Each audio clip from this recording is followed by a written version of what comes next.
Let's take a look at working with some special effects using the composite material files for our flight simulator liveries. Now, in a couple of previous videos, I've gone through how I like to structure my Photoshop documents.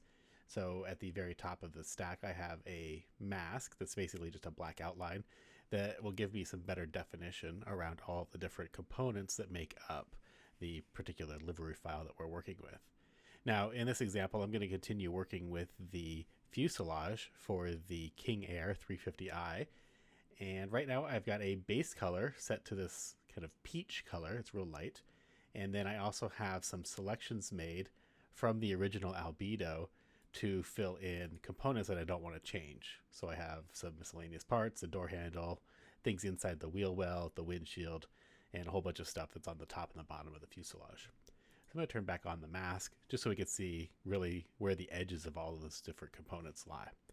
So that is the albedo file that I'm going to be working with. And this color is, well, it's a little bit odd right now. It looks a little odd, but it's going to make a lot more sense when we jump into Flight Simulator after working with the composite material. So I'm going to turn off the albedo and I'm going to turn on the default comp file, the default composite material. And just so we can see what this looks like originally, so in Flight Simulator it looks like this. And so I'm just going to turn that mask back on just so we can see those hard edges again. So the composite material file is made up of 3 different channels, and each of these channels describe a different piece of the material. So the red channel, if I switch to just that, is showing me occlusion. So this is basically just our built-in shadows. So I have some shading on the backside of the tail. I have some shading around these little bits that are on the bottom of the fuselage, around where the wings connect to the fuselage and so on. So that is our occlusion file, is in the red channel. The green channel is going to give us information about roughness. So this is describing how matte or shiny an object is inside of the final render. So the majority of the plane right now by default is pretty shiny. It's going to be this dark gray. There's a lot of different things that are matte though. So for instance, the trim around the windshield is going to be shiny. So it's a metal color. These little vents are going to be, or excuse me, these are matte. They're real light. So there's going to be matte. The inside components of the vents are going to be matte. This little piece here, which I think is some rubber trim around the windshield, is also going to be very matte. So those are what's contained inside of the green channel is roughness. And then finally we have the blue channel that describes simply what's metal and what's painted. So everything that's white here is going to be metal in the final render. So you have lots of little metal bits, the pitot tube, the window frames, lots of other little bits inside of the wheel well, for instance. And then everything that's black is a painted surface in the final render. So in a previous movie, I've shown you how you can go through these different channels, and by targeting them specifically here in the channels panel, you can paint and make small edits to the original default composite. But what if you want to make more drastic changes, right? And if you want to especially make things that you can tweak later, you don't want to commit to anything permanent.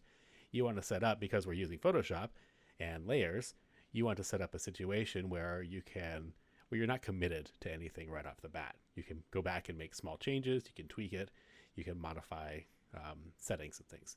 So in order to do that, we need to break things out into different layers. And the way that we do that with the composite material is to set up 3 color adjustment layers. So in order to make these, you just come down to this button here with the half circle. This creates a new fill or adjustment layer, and we create a new solid color.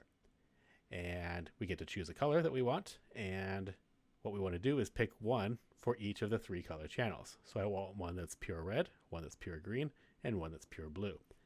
And so we do that by filling in the RGB and values here. So to make pure red, we just notch that up to 255. To make one that's pure green, to make one that's pure green, we'll set that back to 0 and change this to 255, and so on. And so that's what I've done here for each of these 3. So if I double click on the red one, you'll see it's 255. If I double click on the blue one, you'll see it's 255 blue. So now that we have all 3 of these, we can set all of them to the screen overlay mode. And what this is going to do is give us the proper coloring when all 3 of these are combined and stacked on top of the original composite material. And right now we're not seeing anything. We're not seeing any change. If I turn these off, you're not noticing any changes over here. If I turn them all back on, again, there's no changes. And that's because right now, all of these are being masked. So they have a adjustment mask or a layer mask that's attached to them. And these are pure black for all three of these, which means that nothing in this color is actually showing through because the mask is black. But if I go into the mask by pressing the Alt key or holding down Alt or Option, if you're on a Mac like me, you click there, that's going to take you into the mask. And now when you're in the mask, you can paint black or white to control the transparency, and it'll show how much of this color is going to show through. So for instance, if I just make a big white blob here, I'm going to go pick a brush and we'll just paint a big white circle there. And so now if I go back into my composite and take a look at the difference in the red channel, if I turn that off and on, you're going to see it makes a difference just in the red channel. You'll see it's kind of blowing out the shadows that are around in this area. Let me turn that back on again. You can see they disappear a little bit. So it's real subtle because I didn't paint very much, but it's definitely affecting that red channel in the final composition by merging all three of these together using the screen mode. Now, if I take a look at the green channel or take a look at the blue channel, there's not going to be any difference. So if I open up or if I turn on and off this red adjustment, there's absolutely no difference to the green channel because we're not affecting the green channel. If I do the same thing in the green channel, hold down the Alt or Option key, click into the mask for the green color adjustment layer, and let's paint something different this time. Let's paint a big zigzag. Then I go into the green channel and you'll see that that gets affected, right? So we're painting onto just the green channel. If I take a look back at the full composition, you'll see that that's affected that. But again, it's not affected the red channel. It's not affected the blue channel. So this is how we can target changes that we want to make inside of our Photoshop documents to specific channels and have it affect the final composition. And by breaking everything out, that it makes it a situation where we can go back and make edits really easily. So if I want to go back into this green, I can just press the Alt or Option key, go back into that mask, and I can maybe, paint some of this out, right? And so that's going to affect just the green channel again, and everything is non-destructive. So I'm not making any changes to the original composition. I can turn these off. I'm right back to where we started again. Turn it back on, and there's my edits. So that's basically how the process works. So I'm going to go ahead and turn this one off. Kind of made a mess of it anyway. And we're going to turn our attention to a second version that I have. So this is basically set up exactly the same way. I've got the original comp file here. So this is straight out of the game. I've got 3 adjustment layers, 1, 2, and 3, red, green, and blue. And at the very top, I have one that is basically a copy of the default comp, but it's masked to remove all of the different pieces. In fact, let me just go into there. It's masked to only show for all the pieces that I don't want to change. So the window, the pieces in the wheel well, things like that. So any adjustments that I make, even if I make a really big adjustment, so for instance, if I go into, in fact, let's actually go back down to this one, into the default comp here. So in fact, if we take a look at all 3 of these, let's turn this one off. So if you take a look at all 3 of these, even though, if I go into this green one, even though I make a big mess of it, it's not affecting these pieces here, right? It's only affecting the panels that are not showing through. If I turn off this kind of upper mask, you'll see that it affects all of those pieces as well. So these are the pieces of the model that I don't want to change with my edits. So that's what this little piece is here on top.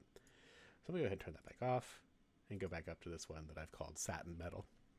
So I've got my 3 pieces, or my 3 kind of breakout layers that allow me to modify the contents of the red, green, and blue channels individually. And so I can make some global changes. If I want to change everything to metal, we just need to paint white completely inside of the mask for the blue adjustment. And when I turn that on, you'll see that it affects it using the screen mode. It gets combined with the composite image from down below, and it kind of turns everything in purple. Now, if I take a look at the blue channel over here, you'll see that all of the major portions of the fuselage are now white, so they'll now be rendered as a metal. And if I turn that adjustment off, you'll see it gets back to the original selection of just a few components being rendered as metal. So I'm going to turn that back on. So now everything is going to be a metal.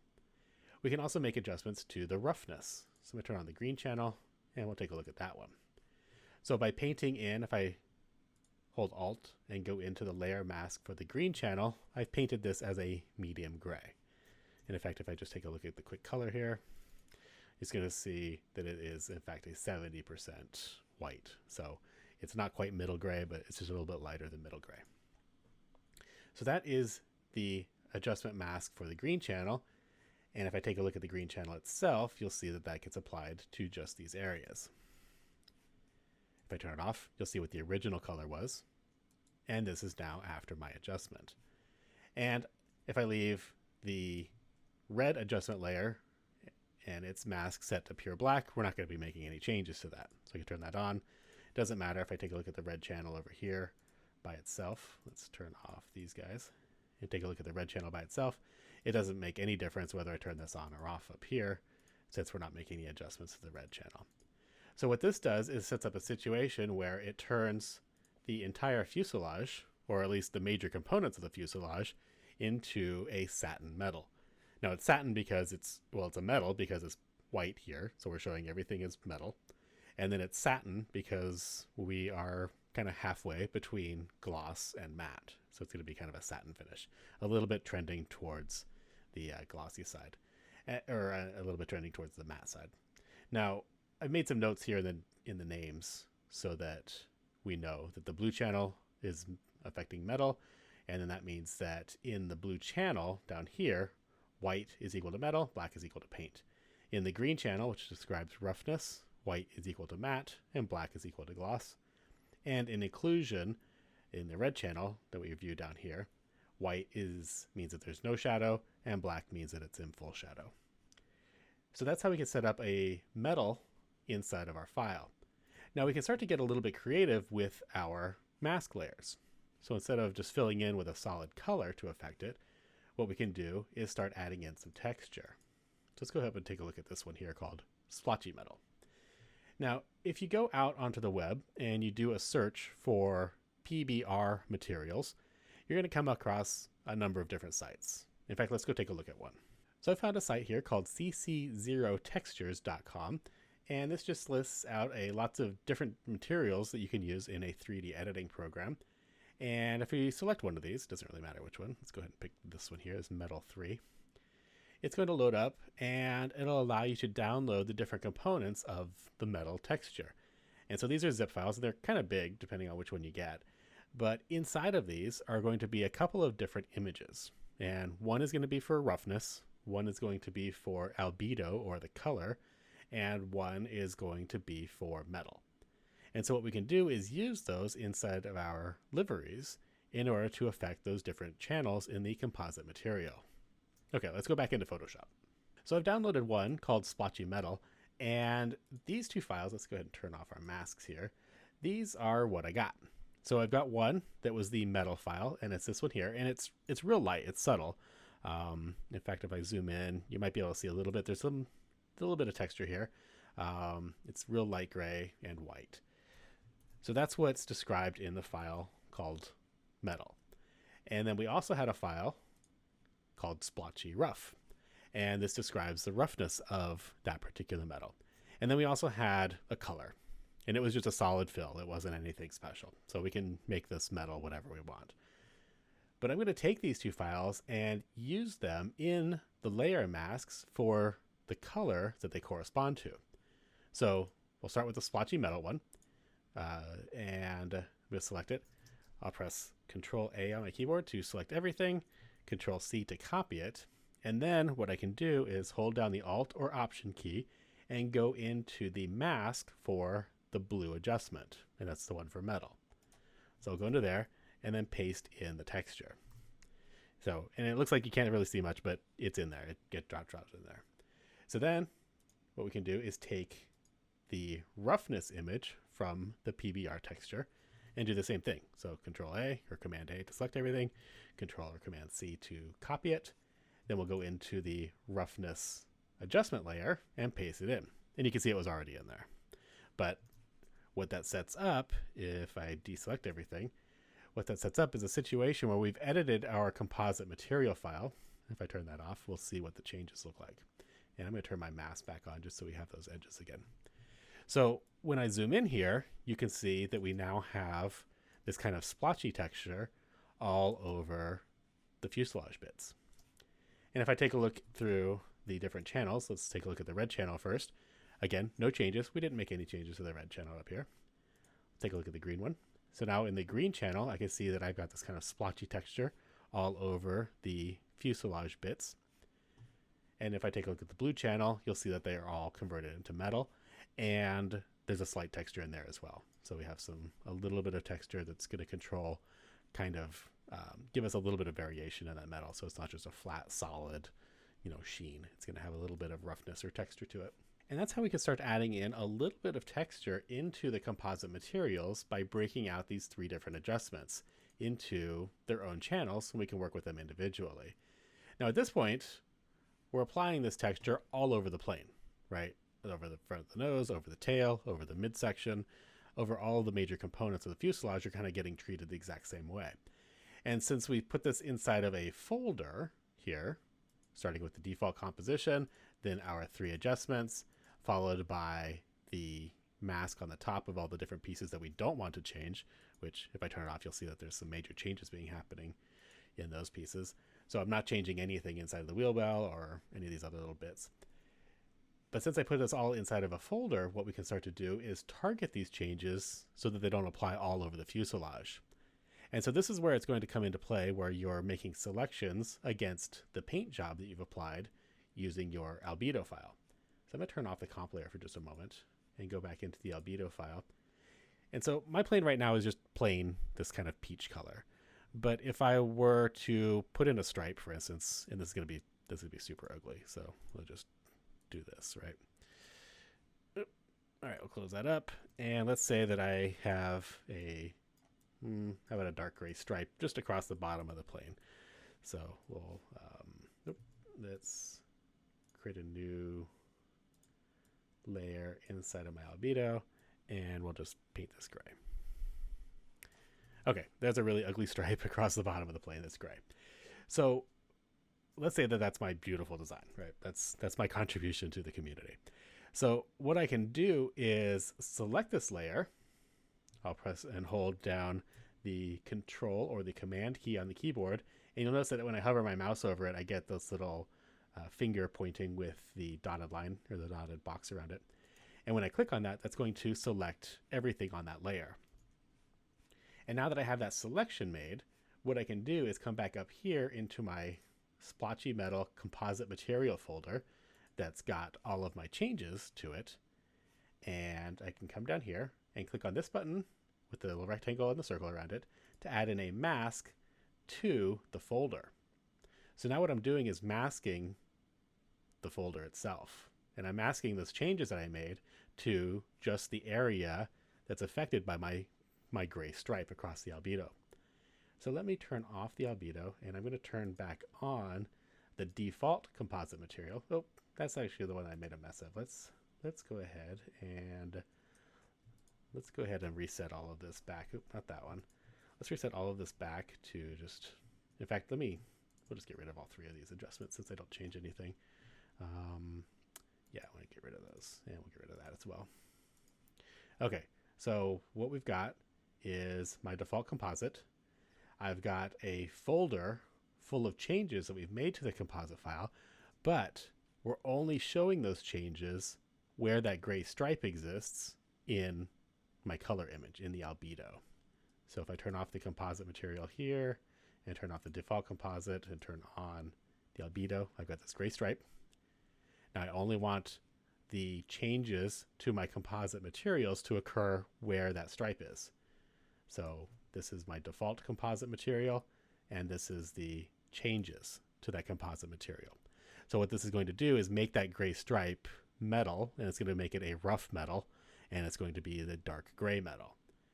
So that's how you can target changes to just specific areas of the fuselage or of the livery that you're working with. So I'm going to go back up here and I'm going to get rid of this layer mask. And yeah, we'll delete that layer mask. So I'm going to apply the splotchy texture to all the major components of the fuselage. And I'm going to do this to a good portion of the different components of the airplane on the other files that make up the whole livery. So we've got the tail section, the wings, and the engines. And what I'm going to do is package all of these layered Photoshop documents, and I'm going to package up a completed livery for Flight Simulator, and I'm going to put all that up online. So in one fell swoop, you can download a completed plane, all four of my Photoshop documents with all of these kind of layers in them. And what this can do is going to allow you to kind of play around with the different setup that I've kind of demonstrated here. And so let's jump over into Flight Simulator and take a look at the final result. And keep in mind that the color that I'm working with in my albedo file, if I turn this off again, is going to be this kind of peachy color. So what we've got is, and I'm going to get rid of this stripe, we don't want that. So what we're going to do is set up basically it's going to come out copper. This light peach is going to combine with the metal texture, and it's going to turn it into a kind of a light copper, almost a rose gold kind of color. But it's going to have a little bit of a splotchy texture to it so that it catches the light really nicely. So I'm going to package all this up, put it online. You can download it and tear it apart, play with it, do whatever you want. But let's take a look at the final result inside of Flight Simulator. And here we have the final result inside of Flight Simulator underneath the simulated sun. And I decided not to go with a copper color all over. I think leaving the wings with a glossy white gives it a nice contrast, especially against the fuselage and around the engine nacelles. And yeah, you can see the little splotchiness going on the tail there and how it catches the light in different ways as we pan around. Now, the color does dramatically change as we move it into a metallic color. Remember, inside of Photoshop, this started out as a really light peach color, and when it becomes metallicized, it gets more of a copper tone, almost a little bit like a rose gold here inside of Flight Simulator underneath the sun. Now, also, I might also mention that the colors dramatically change depending on the lighting conditions. So in sunlight, it's going to look like this. Underneath a cloud or in shadow areas, it's going to look dramatically different. So making those layers inside of your Photoshop documents as color adjustment layers will give you a really easy way to make real subtle adjustments. So if you need to add a little bit of warmth or add a little, cool it down a little bit, adjust it one way or another, you can do that really easily using those adjustment layers. So like I said, I'm going to upload all of this, the liveries, so you can play with them directly inside of Flight Simulator, as well as all four of the layered Photoshop documents, so that you can play around with the different components of the composite material, and you can play around by adding in your own textures and adjusting the final color of the different elements. So I hope you enjoy. Thank you, and we'll see you in the next movie.